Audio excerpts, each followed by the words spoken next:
베드로후서 3장입니다.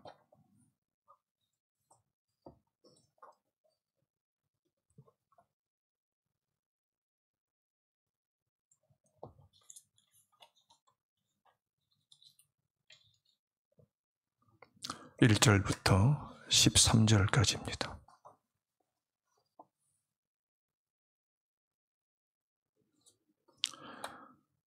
함께 하나님 말씀을 받들어서 읽겠습니다.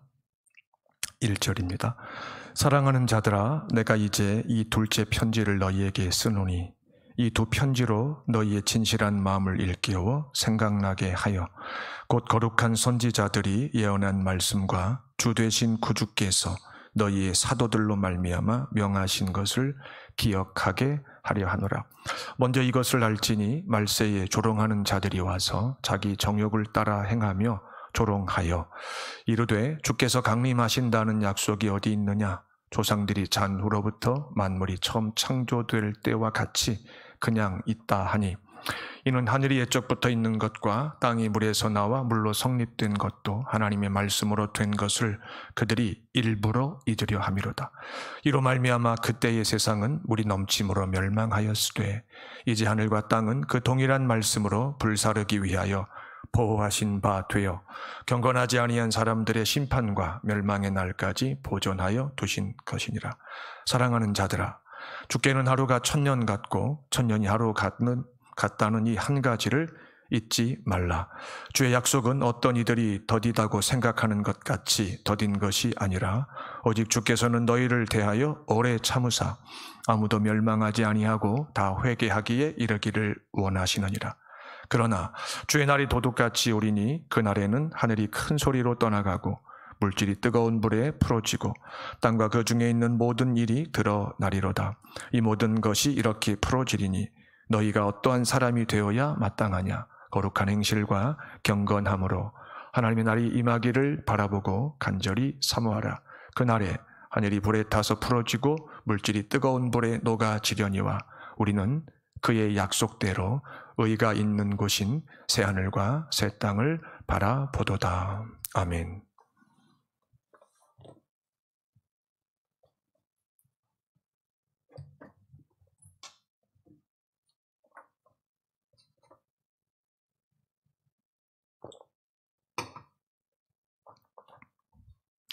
새하늘과 새 땅의 사람들의 의미를 함께 살펴보며 성령의 세미한 음성을 듣게 되기를 주의 이름으로 축원합니다. 지구 종말 시계에 대해서 한 번쯤 들어보신 적이 있을 겁니다. 시카고 대학에 본부를 둔 원자력 과학자 회보에서 만든 시계라고 합니다. 1947년에 처음 소개가 되었다고 하는데요. 핵전쟁, 기후변화와 같은 지구의 존립에 위협이 되는 이슈가 생길 때마다 이 시계를 통해서 지구의 종말을 경고한다고 합니다. 시계 바늘이 자정을 가리키는 그 순간 지구가 종말을 맞이한다고 합니다. 최근 3년째 시계 바늘이 지구 자정을 기준으로 해서 100초 전을 가리키고 있다고 하는데 밤 11시 58분 20초라는 말이죠.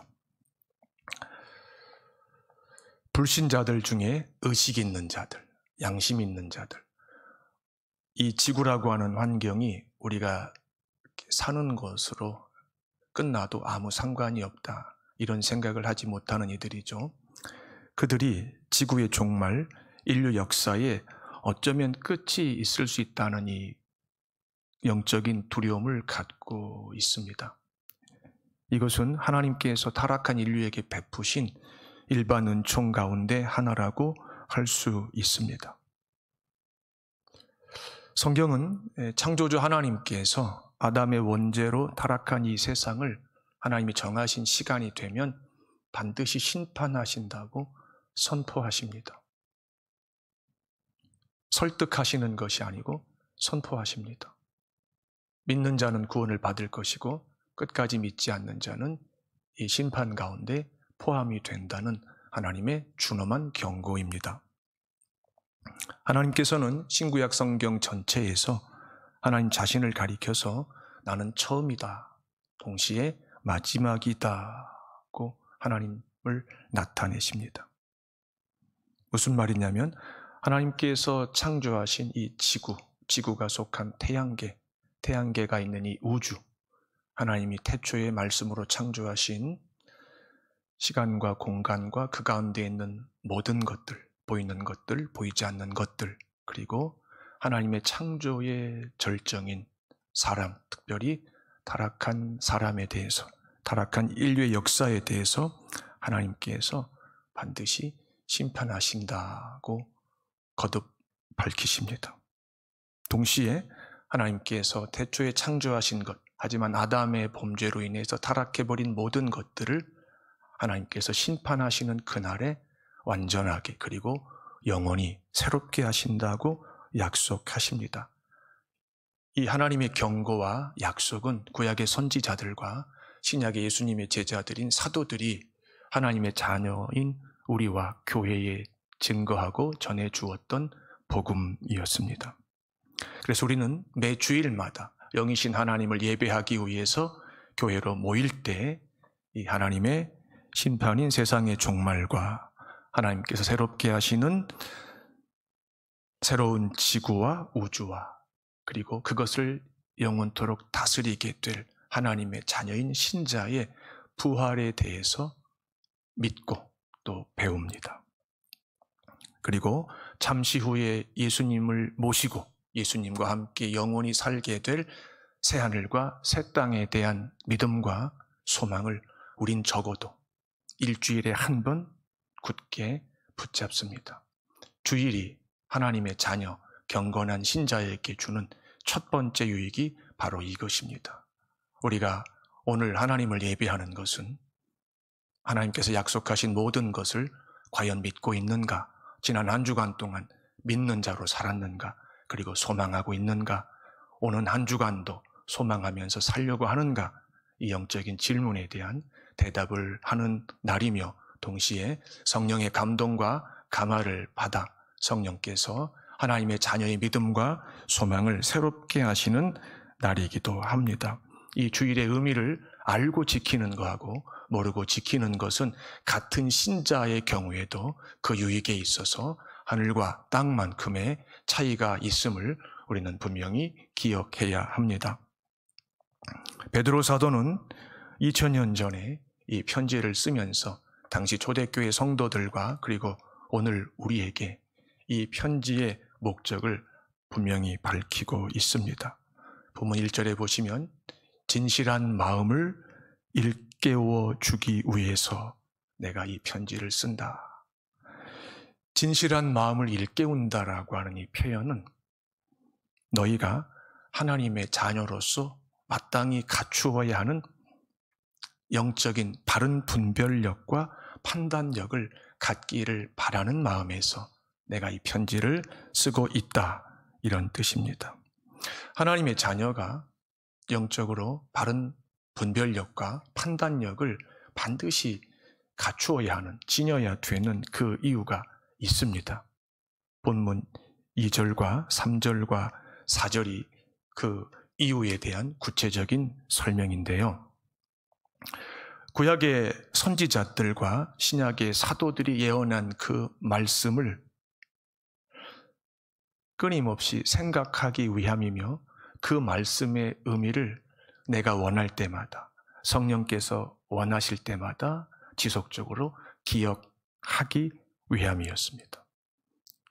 선지자들과 사도들이 예언한 말씀은 앞서 제가 말씀드린 대로 하나님 아버지께서 이 세상을 심판하신다는 내용이었어요.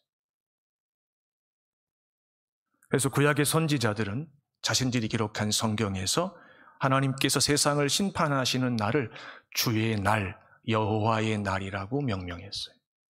우리가 구약 성경을 읽을 때 주의 날, 여호와의 날이라고 하는 표현을 읽으면서 벌써 예수님이 아직 오시기 전에 하나님은 세상의 심판에 대해서 하나님의 종들을 보내셔서 말씀하셨구나, 우리가 이렇게 이해를 해야 되고 믿어야 되고 확신해야만 합니다. 주의 날은 세상의 마지막 날이며 하나님을 반역한 타락한 인류의 역사가 끝이 나는 날입니다.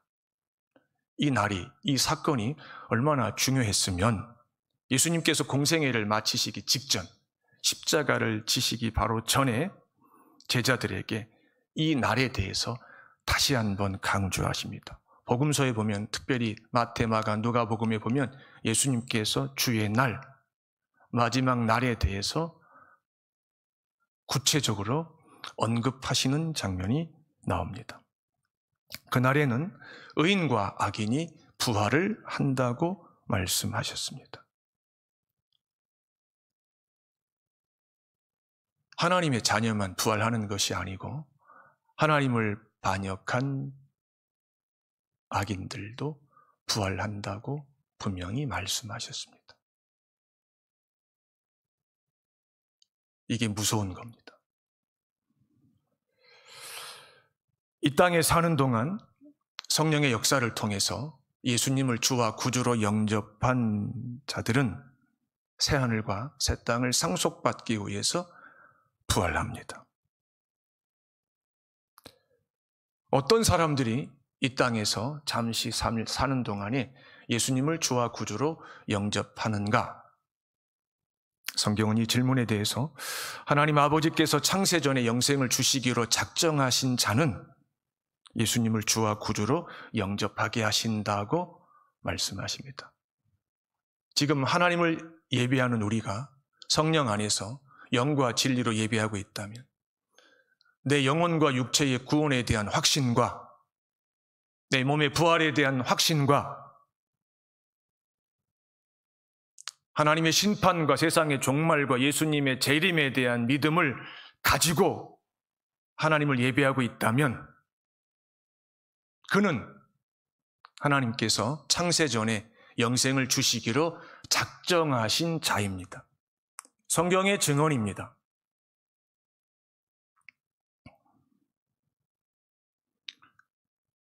세상에는 하나님께서 창세전에 영생을 주시기로 작정하신 자들도 살지만 끝까지 예수 그리스도를 주와 구주로 영접하지 않는 자들도 삽니다. 이런 자들을 가리켜서 예수님께서 정확하게 표현하셨습니다. 성령을 회방한 자들이다 말씀하셨어요. 예수님이 직접 말씀하셨어요. 모든 죄가 다 사함을 받을 수 있지만 성령을 회방한 죄는 오고 오는 세대 속에서 결코 사함을 받지 못한다고 말씀하셨어요. 저는 우리 홍콩 온 사람께 적을 둔 교인들 중에 혹여라도 성령을 회방한 교인이 단 한 사람도 없기를 주의 이름으로 축원합니다. 평생 교회의 적을 두고 출입을 하면서 누구보다 열심으로 종교 생활에 참여하면서도 하나님 앞에서 은밀한 가운데 성령을 회방한 자로 살아낼 수가 있습니다. 예수님 당시에 끝까지 예수님을 주와 구주로 영접하기를 거절했던 유대 종교 지도자, 장로들, 대제사장들, 바리새인들, 서기관들의 상당수가 바로 성령을 회방한 자들이었어요. 이런 자들을 성경은 용서받지 못한 죄인, 악인이라고 말씀하십니다. 하나님이 심판하시는 그날에 영원한 불못 지옥에 내던짐을 당하기 위해서 부활하는 자들이라고 말씀합니다. 예수님은 이 전혀 다른 형태의 부활을 생명의 부활과 사망의 부활이라고 말씀하시고 의인의 부활과 악인의 부활이라고 말씀하셨어요. 저는 오늘 믿음으로 하나님을 예배하는 홍콩 온사랑교회 성도들은 여호와의 날에, 주의 날에, 세상의 마지막 날에, 하나님께서 심판하시는 날에, 주 예수 그리스도께서 재림하시는, 강림하시는 그 날에 의인의 부활과 생명의 부활에 참여하시는 분이 되기를 주의 이름으로 축원합니다. 이 진리를 믿고 이 진리 안에서 평생 살기 위해서는 우리가 매일 받아야 되는 하나님의 은혜가 있는데 이슬과 같은 은혜라고 할 수 있고 늦은 비와 이른 비와 같은 은혜라고도 말씀하실 수 있는데 끊임없는 성령의 조명을 받아야만 합니다. 성령의 조명이라고 하는 것은 성령께서 기록하신 하나님의 말씀을 현재 내 믿음의 수준과 정도에 맞추어서 깨닫게 해주시고 가르쳐 주실 때 내가 이해하고 내가 더 믿게 되고 확신 가운데 거하게 되는 이 일련의 과정을 성령의 조명이라고 합니다. 그래서 성령 하나님께서는 이 땅의 교회에 속한 경건한 신자 한 사람 한 사람으로 하여금 무시로 하나님의 심판과 세상의 종말을 생각하게 하십니다. 기억나게 하십니다. 여러분이 지난 한 주간 동안 기도 합주에 참여하시면서 금식하시면서 예수님의 고난을 깊이 묵상하고 예수님의 부활에 대한 소망을, 예수님의 재림에 대한 믿음을 여러분들이 여러분 안에서 다짐하셨다면 아마 여러분은 필연적으로 주님의 재림과 하나님의 심판과 세상의 종말을 의식하셨을 겁니다. 의식하지 않을 수가 없습니다.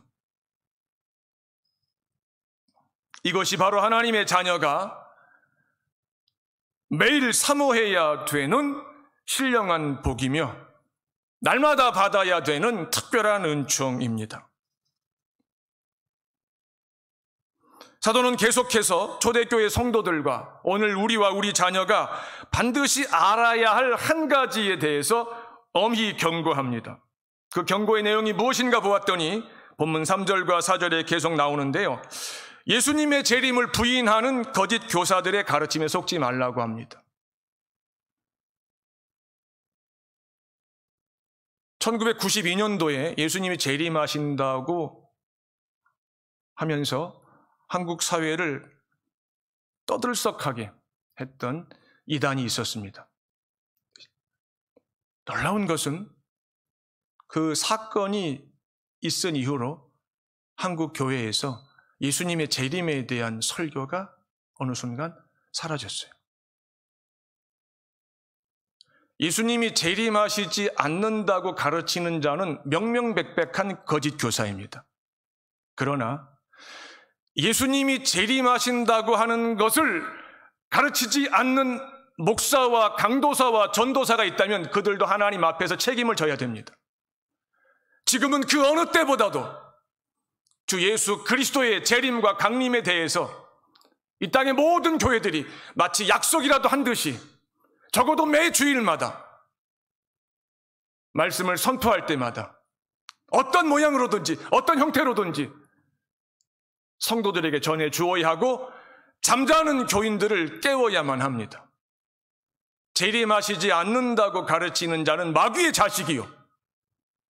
재림하신다고 하는 이 진리를 어떤 이유에서인지는 모르지만 강조하지 않고 가르치지 않고 반복해서 전하지 않고 있다면 직무를 유기하는 종들입니다. 거짓 교사들과 세상은 예나 지금이나 경건한 신자들이, 깨어있는 성도들이 예수님의 재림과 세상의 종말을 믿는 것에 대해서 조롱합니다. 비웃습니다. 요즘 한국 사회가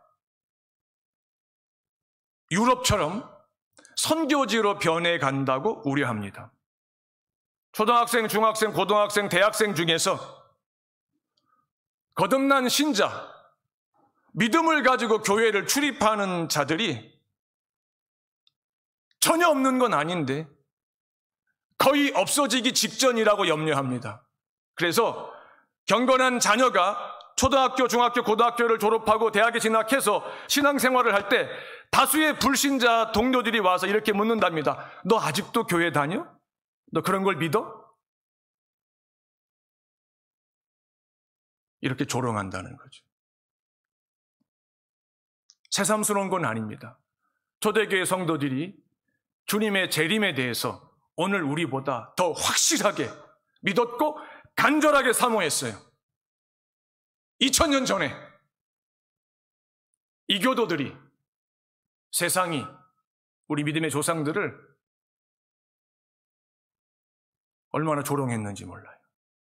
조롱하는 것도 모자라서 그들을 무자비하게 핍박하고 그 생명을 빼앗아 갔어요. 그런데 그들이 그 믿음을 지켜주었어요.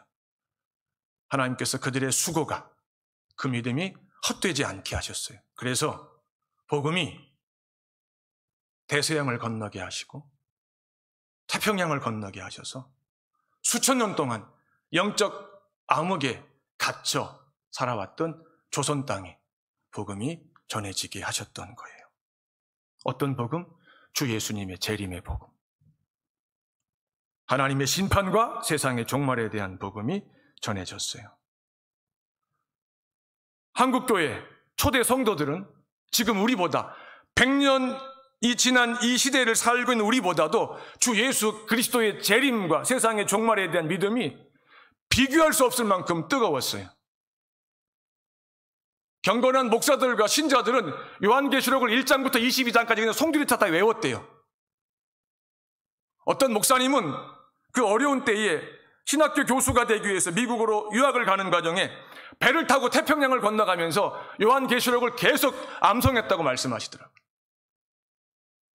우리는 암송까지는 못해도 우리의 마음이, 우리의 믿음이 주님의 재림과 하나님의 심판과 세상의 종말과 관련해서 희미해져 가거나 무뎌져 갈 때에 우리는 지체 없이 성경을 펴대 요한계시록을 펴서 1장부터 22장까지 소리내어서 읽으면서 내가 내 귀에 들려주어야 합니다. 우리 홍콩 온사람께 성도들의 가정에서 이런 일들이 앞으로 계속 일어나기를 주의 이름으로 축복합니다. 거짓 교사들이 초대교회 성도들에게 이렇게 물었답니다. 세상이 처음 창조된 그날부터 지금까지 그대로 보존되고 있지 않느냐? 따라서 세상의 종말은 없다. 주님은 재림하시지 않는다. 끔찍한 거짓말을 했어요. 그런데 더 놀라운 것은 이것을 믿는 자들이 초대교회 안에 우리가 생각했던 것보다 훨씬 많았습니다. 누구일까요? 거듭나지 않는 교인들이에요. 베드로 사도는 이 거짓 교사들을 가리켜서 육신의 정욕과 안목의 정욕과 이생의 자랑에 취한 자들이라고 가르쳐줍니다. 성경은 이 거짓 교사들의 마음을 탐욕에 연단된 마음이라고 정죄합니다. 신자도, 중생한 신자도 하나님 앞에서 일정 기간 죄를 범하고 죄 가운데 거하게 되면은 그 마음이 잠시 굳어집니다. 마음이 굳어지게 되면은 믿음이 역사할 자리가 없어져 버려요. 믿음이 마음속에서 역사하지 않게 되면은 하나님의 말씀이 부담스러워지고 어떤 것은 믿고 싶지 않아요. 이것이 가장 끔찍한 상황이에요.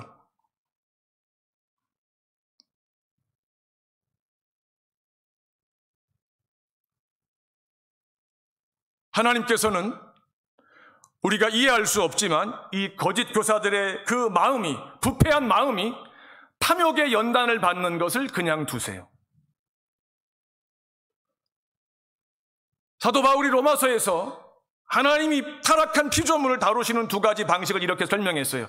어떤 죄인은 택하셔서 하나님의 자녀가 되게 하시고 부드러운 마음을 주시는데 어떤 죄인은 그 상실한 마음 가운데 그냥 두신다고 말씀하셨어요. 상실한 마음에 그냥 두는 자들을 다른 말로 탐욕에 연단된 마음에 취해서 사는 자들이다. 성경은 또 이렇게 설명을 해 주십니다.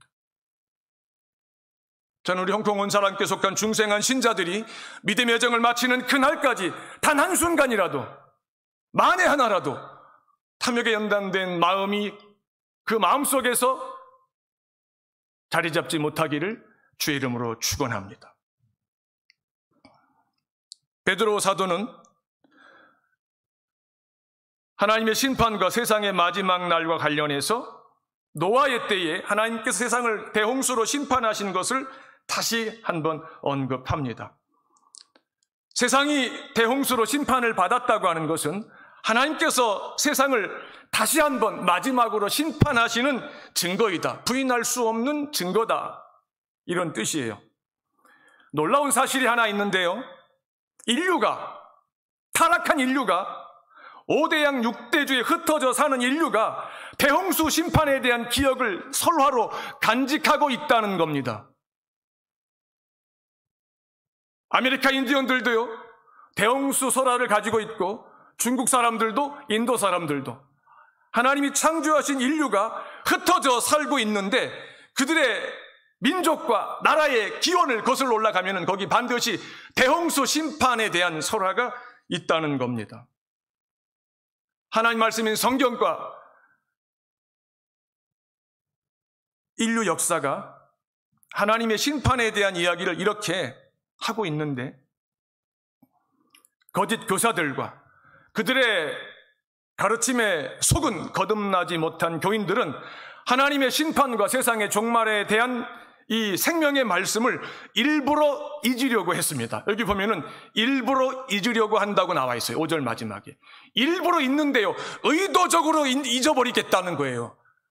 그냥 정신이 없어가지고 깜빡 잊어버리는 것이 아니라 듣고 있음에도 일부러 잊어버리겠다고 작정한 거예요. 왜 그럴까요? 왜 일부러 잊으려고 할까요? 교회 안에 있으면서 성경을 가르치는 자들이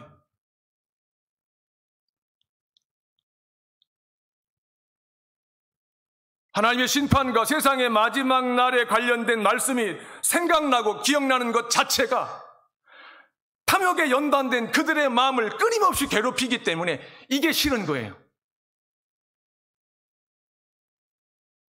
예수님께서 이 상황에 완벽하게 부합하는 비유를 말씀하신 적이 있어요. 씨 뿌린 자의 비유에 보면 길가에 뿌려진 씨앗이 새가 와서 먹는 장면이 나와요. 길가에 뿌려진 씨앗을 새가 와서 먹어요. 새가 와서 길가에 뿌려진 그 씨앗을 먹는 것은 불신자의 마음에 하나님의 말씀이 심겨지지 않았고, 심겨지기 전에 마귀가 와서 그 말씀을 빼앗아 간다, 가져간다는 뜻이라고 예수님이 직접 설명해 주셨어요. 혹 우리 중에 예배를 드리면서 선포되는 하나님의 말씀이 마음에 전달되는 과정에서 전달은 되었지만 마음에 심겨지지 않는 이들이 있습니까? 하나님 앞에 회개하셔야 돼요.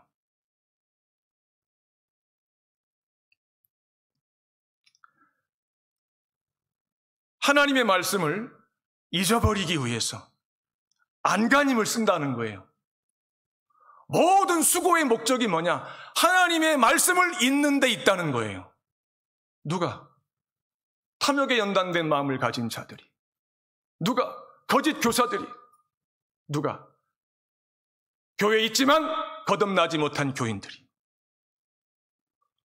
누가? 몸의 할례를 받았지만 마음의 할례를 받지 못한 육에 속한 유대인들이.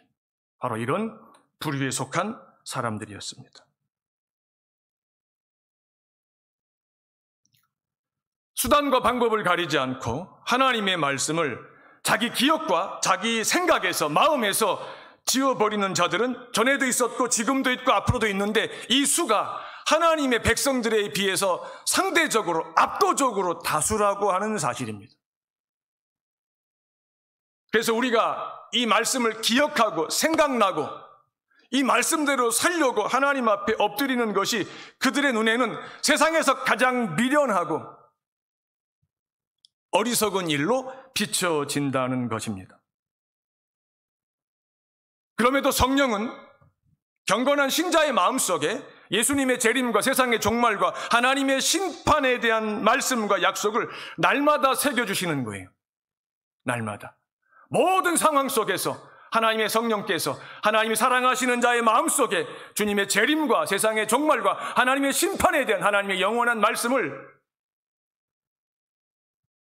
새기시는데, 이슬이 사람에게 내리면 그의 겉옷에 스며들어서 한참 맞다 보면 옷이 흠뻑 젖는 것과 같은 이치로 하나님의 말씀이 하나님의 자녀의 영혼 속에 스며들게 하세요. 스며든 그 말씀이 하나님께서 원하시는 순간에 역사하시게 되면은 하나님의 자녀의 마음과 생각과 삶을, 인생을 지키시고 인도하시고 보호하시는 것을 경험하게 하시는데, 이것이 바로 하나님께서 약속하신 신령한 복의 시작입니다. 특별히 지금처럼 전염병이 전 세계적으로 창궐을 하고 미친 지도자가 멀쩡한 남의 나라를 강제로 침략해가지고 전쟁을 일으키고, 그 어느 때보다도 엄청난 규모의 지진들이 곳곳에서 발생하고, 이런 것들은 이미 복음서에서 주님의 재림이 임박했을 때 나타나는 징조라고 말씀하셨죠. 그러니까는 주님의 재림이 임박한 이 시대에는 하나님의 심판과 세상의 종말과 주님의 재림에 대한 믿음과 소망이 그 어느 시대보다도 점점 깊이 뿌리를 내리는 영적으로 말할 수 없이 유익한 시간이라고 하는 것을 우리는 꼭 기억해야 합니다. 이걸 가리켜서 하나님께서 하나님 자녀의 마음을 은혜로 굳게 하신다, 이렇게 성경은 말씀하세요. 성경은 마음과 관련해서 몇 가지 중요한 명제적 진술을 하시는데요. 첫째, 모든 것 가운데 마음을 지키라. 생명의 근원이 이에서 나면이라. 그 다음에 마음은 하나님의 은혜로 굳게 지키는 것이 아름답다. 하나님 보실 때 가장 아름다운 건 뭐냐? 하나님의 은혜로, 하나님의 말씀으로, 묵상한 말씀으로, 순종한 말씀으로, 깨달은 말씀으로 그 마음을 끊임없이 새롭게 하면서 지키는 것, 이것이 하나님께서 보실 때 가장 아름다운 것 중에 가장 아름다운 것이에요.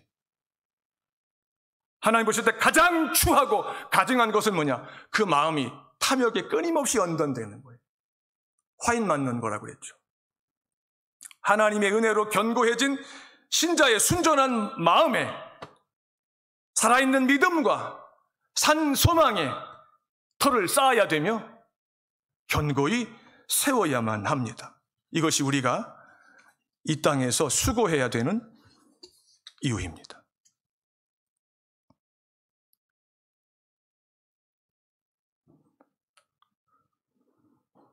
사도 베드로는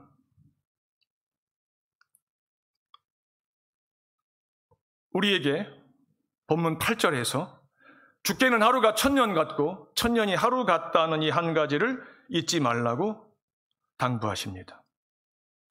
하나님의 심판이 이미 2000년 전, 아니 수천 년 전부터 예언되어 있는데 아직까지 실행이 되지 않고 있기 때문에 경건한 신자에게 있어서 그 하나님의 심판의 날이 그 어떤 것보다 더딘 것처럼 여겨지는 것이 사실입니다. 그 이유는 베드로의 해석에 의하면 하나님에게는 하루가 1000년 같기 때문이라는 거죠. 그러니까 하나님이 이틀을 기다리신 것이 우리는 2000년이 지나가는 것과 같은 느낌을 갖게 한다는 말씀이에요. 쉽게 말하면 하나님은, 우리는 1000년을 못 기다리지 않아요. 왜? 우리는 1000년을 못 사니까. 우리 한 100년도 못 살잖아요.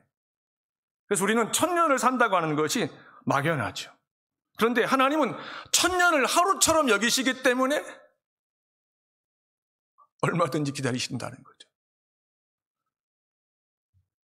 하나님께서 시간을 창조하셨고 이 시간을 초월하여 계신다는 말씀인데, 우리가 하나님이 경험하시는 것과 유사한 경험을 우리가 살면서 가끔 합니다. 언제 하냐면 너무 고통스러울 때 시간이 안 가죠. 시간이 안 가요. 빨리 지나갔으면 좋겠는데 늦게 지나가는 것도 아니고 안 가는 것 같을 때가 있어요. 그래서 세상에 이런 말이 있지 않습니까? 일각이 여삼추다. 일각이라고 하는 표현이 도대체 시간으로 환산하면 얼마인가 제가 이렇게 검색해 봤더니 4분의 1시간이래요. 15분을 일각이라고 한대요. 15분을. 여삼추는 알아요. 가을이 3번 지나가는 거니까. 너무 힘든 순간은 15분이 마치 가을이 3번 지나가는 3년이 지나가는 것과 방불한 느낌을 갖는다는 거죠. 근데 반대로 너무 행복할 때는 시간이 순식간에 지나가 버리죠. 창세기에 보면은 야곱이 라헬을 아내를 얻기 위해서 7년을 수고할 때 7년을 수일처럼 여겼다고 했어요. 사랑한다고 하는 그 사실이 야곱을 너무 행복하게 했던 거죠.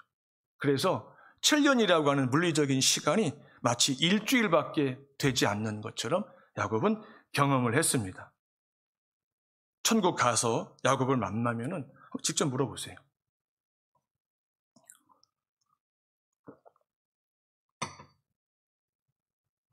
베드로 사도가 이 말씀을 하시면서 하나님의 약속이 너희가 생각하는 것처럼 더딘 것이 아니다.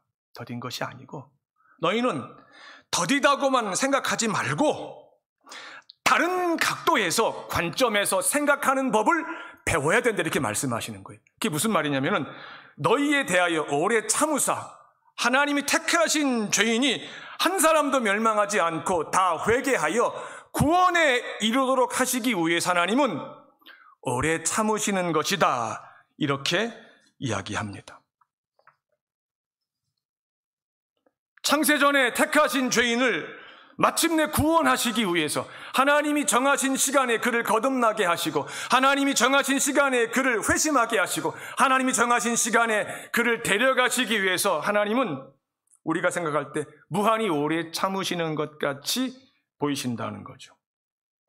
시편 기자가 이 하나님의 오래 참으심을 하나님의 인자와 하나님의 자비로 묘사했는데 어떻게 노래했는가 보았더니 주의 인자는 끝이 없습니다.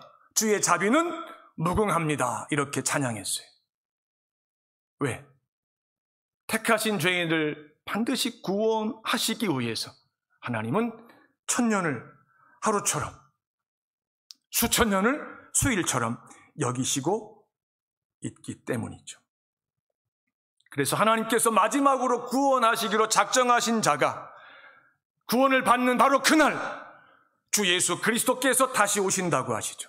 그걸 예수님은 복음서에서 뭐라고 말씀하세요? 내 복음이 땅 끝까지 전해지고 땅 끝에 있는 한 영혼에게 이 복음이 들려져서 그가 마음으로 믿고 입으로 시인하여서 구원을 받게 되면 아버지께서 나를 다시 보내실 것이며 세상의 심판을 받게 될 것이며 의인이 생명의 부활에 참여하게 될 것이다. 이렇게 말씀하셨어요. 코로나 바이러스가 아직 종식되지 않고 있어요. 언제 끝날지 아무도 몰라요. 백신 아무리 개발해도요, 변이가 계속 등장하게 되면은요, 이건 끝이 없는 싸움이 될 수도 있어요.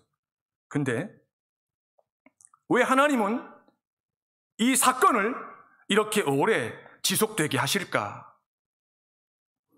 하나님께서 보실 때 대다수의 사람들에게 재앙과도 같은 이 시간을 통해서, 이 끔찍한 기간을 통해서 하나님께서 지목하신 한 죄인이, 택하신 한 죄인이 자기 죄를 회개하고 예수 그리스도를 주와 구주로 영접하고 하나님에게 돌아오기 때문이에요.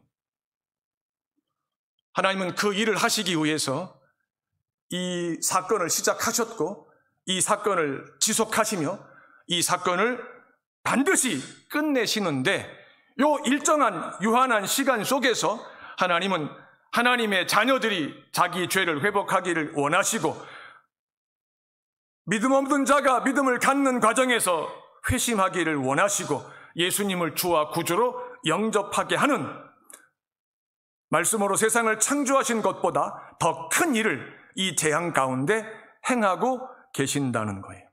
이것이 하나님의 자녀가 이 재앙을 당하고 겪고 인내하면서 세상 사람들과 근본적으로 다른 자세와 입장과 태도를 취해야 되는 첫 번째 이유예요. 사도 베드로는 주의 날이 도둑같이 온다고 했어요. 주님의 재림과 세상의 종말이 아무도 예상하지 못한 시간에 일어난다는 뜻이죠. 하지만 그날을 믿고 확신하고 소망하면서 사모하는 자는 그날이 언제 일어나건 상관없이 맞이할 준비가 되어 있는 자에게는요, 오히려 이것이 복이고 유익하다는 뜻이에요. 왜? 성경에 보니까 하나님이 행하시는 특정한 일이 언제 일어날지 알고 기다리는 것은 믿음이 아니에요. 알고 기다리는 것은요, 다 할 수 있어요. 아이도 할 수 있어요. 악인도 할 수 있어요. 언제 일어날지 모르지만 하나님께서 약속하셨기 때문에, 그분의 입에서 나온 말씀이시기 때문에 나는 그 말씀이 이루어진다는 것을 믿고 기다린다. 이것이 믿음이에요. 근데 이것이 세상이 볼 때는 가장 어리석은 일이죠. 히브리서에 보면 아브라함이 장래 기업으로 받을 땅을 향해 나갈새 갈 바를 알지 못하고 나갔다고 나와 있어요. 아브라함이 알고 나간 거 하나도 없어요. 그냥 가라. 내가 너에게 줄 땅이 있다. 이 말씀 믿고 나간 거죠. 한치 앞을 모르지만 주님의 선하심과 전능하심을 믿기에 기다리는 것, 이것이 믿음이라고 하는 거죠. 주의 날이 언제일지 알려고 하지 마세요. 알 필요도 없어요. 아들도 모른다고 말씀하셨어요. 하나님이신 하나님의 아들이신 예수님도 알려고 하지 않으셨다는 거예요. 그건 아버지 고유의 권한이기 때문이라고 예수님께서 직접 인정하신 거예요. 하려고 하지 말라. 그럼 우리가 해야 될 일은 뭐냐? 그날이 무슨 일이 있어도 온다는 것을 날마다 믿는 거예요. 범사에 믿는 거예요. 소망하는 거예요. 이걸 매일 믿고 매 순간 믿으면은요, 입에서 나오는 언어가 달라져요.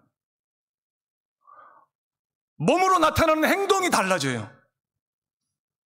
주님의 재림에 대한 분명한 믿음과 소망과 확신은요, 사람의 마음을 끊임없이 새롭게 하면서 끊임없이 새로워지는 하나님의 자녀의 마음은 그의 말과 행동에 반드시 영향을 주게 되어 있어요.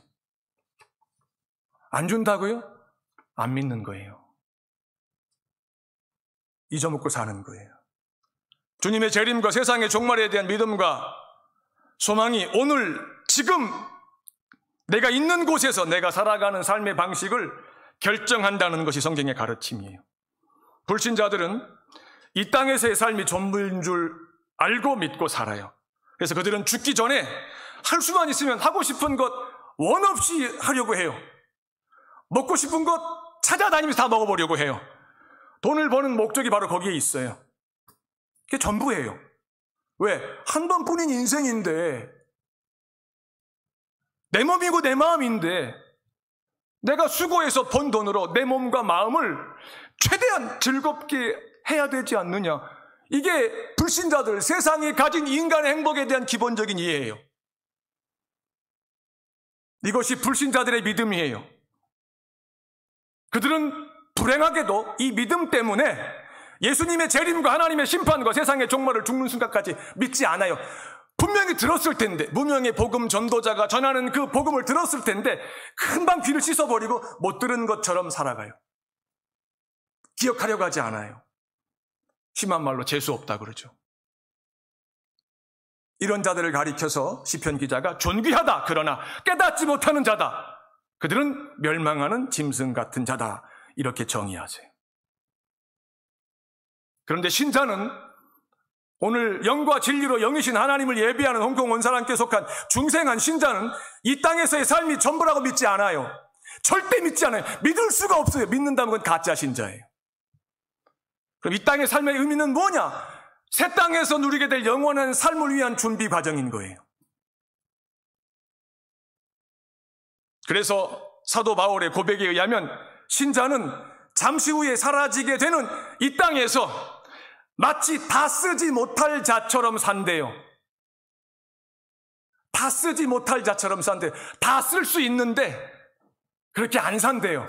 절제한대요. 새 땅에서의 삶을 준비하기 위해서 하나님이 정하시는 기준을 적용하면서 시간을 최대한 선하게 사용한대요.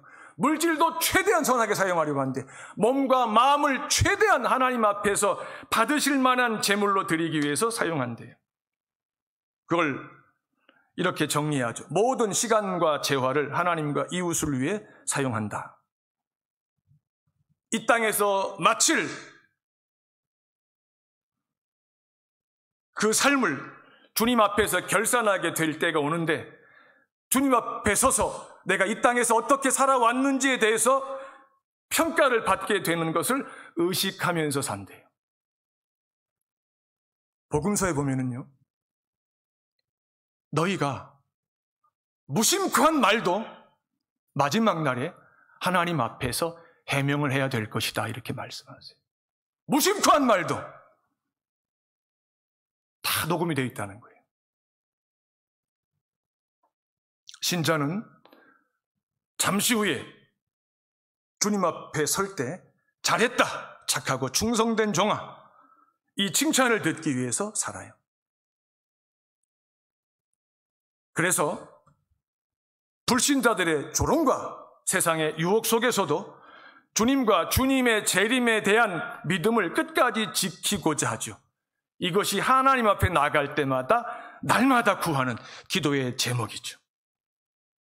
그리고 예수님의 재림과 하나님의 심판과 세상의 종말에 대한 이 믿음과 소망은 신자의 마음과 생각을 날마다 새하늘과 새 땅에 고정시켜줘요. 고정시켜줘요. 그 마음이 새하늘과 새 땅에 고정되어 있는 자, 새하늘과 새 땅에 이미 가 있는 자는 이 땅에 사는 동안에 땅의 보물을 쌓지 않아요. 땅의 보물을 쌓는다고 하는 것이 무슨 뜻일까요? 자기를 위해서만 쓰지 않는다는 말이에요. 하늘의 보물을 쌓는다고 하는 말이 뭘까요? 하나님과 이웃을 위해서 쓴다는 말이에요. 은행에 저축을 하지 말라는 말이 아니에요. 땅의 보물을 쌓는 것은 오직 나를 위해서만 쓰는 거예요. 그런데 하늘의 보물을 쌓는 것은 하나님과 이웃을 위해서 사용하는 것을 말합니다. 새하늘과 새 땅을 사모하고 그 마음을 그곳에 고정시킨 자는 이 땅에서의 삶이 전부인 줄 알고 살아가는 불신자들을 한없이 불쌍하게 여겨요. 그래서 그들을 만나게 되면, 그들을 사귀게 되면 어떻게 해서든지 그들이 나처럼 새하늘과 새 땅을 믿고 사모하는 자, 주님의 재림과 세상의 심판과 세상의 마지막을 믿는 자가 되게 하고자 선을 행하며 최대한 그들을 설득하려고 한다는 거죠. 이걸 가리켜서 복음을 전하기 위해서 기꺼이 수고한다, 이렇게 말씀하세요. 이것이 우리가 이 땅에서 오늘 먹고 마시고 입어야 되는 목적입니다. 주일을 맞이할 때 여러 가지 목적과 이유가 있어요. 첫 번째 이유는 주일 예배 가운데 주님의 재림에 대한 믿음이 새로워지기를 사모해야 돼요. 하나님의 심판과 세상의 종말에 대한 소망이 우리 안에서 더 깊이 그 뿌리를 내리게 해 주시기를 하나님 앞에서 사모해야 돼요. 그래야만 우리가 한 주간을 이 땅에서 사는 동안에 마음을 세상에 쉽게 빼앗기지 않을 수가 있습니다. 그것이 은혜로 마음을 굳게 하는 자의 삶입니다. 오는 한 주간도 우리의 마음이 하나님의 은혜로 지난 한 주간보다 더 견고해지기를 주의 이름으로 축원합니다. 기도합시다.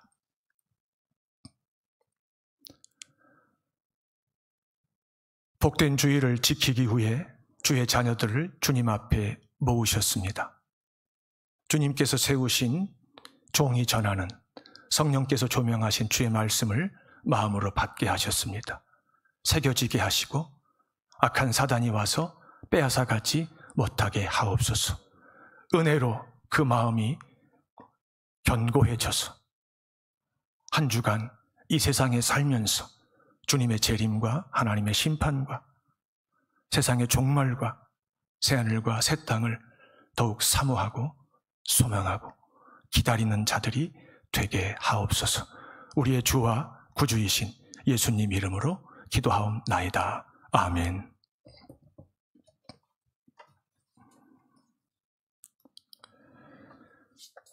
176장입니다.